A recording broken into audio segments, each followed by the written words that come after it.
Hey everybody, my name is Mike Wittig. I'm going to show you how to shoot footage on your smartphone.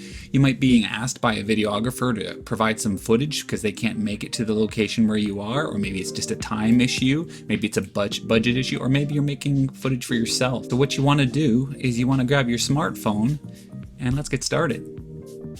Okay, so here we are in the iPhone, and what we're going to want to do is go into our settings. Once we're in our settings, we'll scroll down all the way to the camera app, and we'll select that.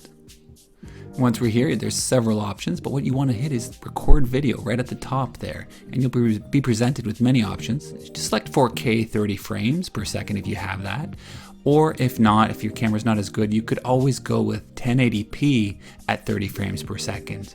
You can choose more or whatever you really wish, but for the sake of average type of editing, I would say 30 frames per second is probably the best, and 4K if you have it. And then after that, you can just come right out of there and your camera should be good to go. So as far as when you're shooting your video, you're going to want to shoot in landscape mode or horizontal here. This is what I suggest all the time. This is the best as far. If you have 4K, you have the option of making it portrait mode because the resolution will be high enough. If you're shooting in 1080p, then you're going to want to shoot it in portrait mode so you get that full resolution if that's what you're going for, social media or something like that. So if you want to shoot for landscape mode and you accidentally shoot in portrait mode, that's going to be a problem because you get these black bars on the sides. There's ways to fix that, but you want to be very conscious of not doing that because you cannot zoom in on that footage. It's going to be degraded tremendously. It doesn't work both ways like it does if you shoot it in 4K landscape mode. So just remember that. The difference is very noticeable.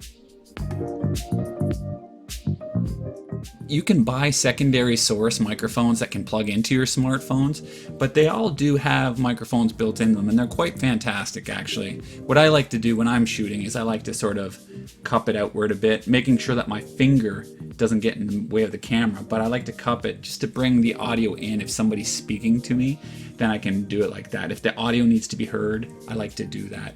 Otherwise, you're probably just fine doing this, but if you're in a loud situation and you have to capture audio, do this and point it in the direction that you want. If you do need to record audio, try to do it in an area that's not loud. It's very important, especially if you're shooting interviews or something like that, but we're talking about B-roll right now. So it should be irrelevant because B-roll is usually used over top of speaking or music, something like that. So when you're shooting B-roll, what I do recommend all the time, like if you're shooting somebody who's doing something, and I'll show an example here, you want to get a nice wide shot and you always want to count to 5. Get them to hold their position and then just go to a different angle and just do it again. Say resume, just count to 5 because you always want, it takes a moment for you to get your footing on as far as where you're shooting and do some slight pans, like very slight movements, or you could be completely static. You can do multiple takes. I always try to get 3 variations of every shot when I'm shooting B-roll. 1 wide, 1 medium, and then a nice close-up of what they're doing as well. But if you are staging this B-roll, then it's good to say stop, and then you have some continuity in your shots. It's also really handy to lean against something when you're shooting with your back because you're not going to get a lot of shake. You're not going to do these little movements that you do sometimes when you're standing by yourself. It just gives you a little bit more stability. Or if it's even a static shot, just lean back, get your shot.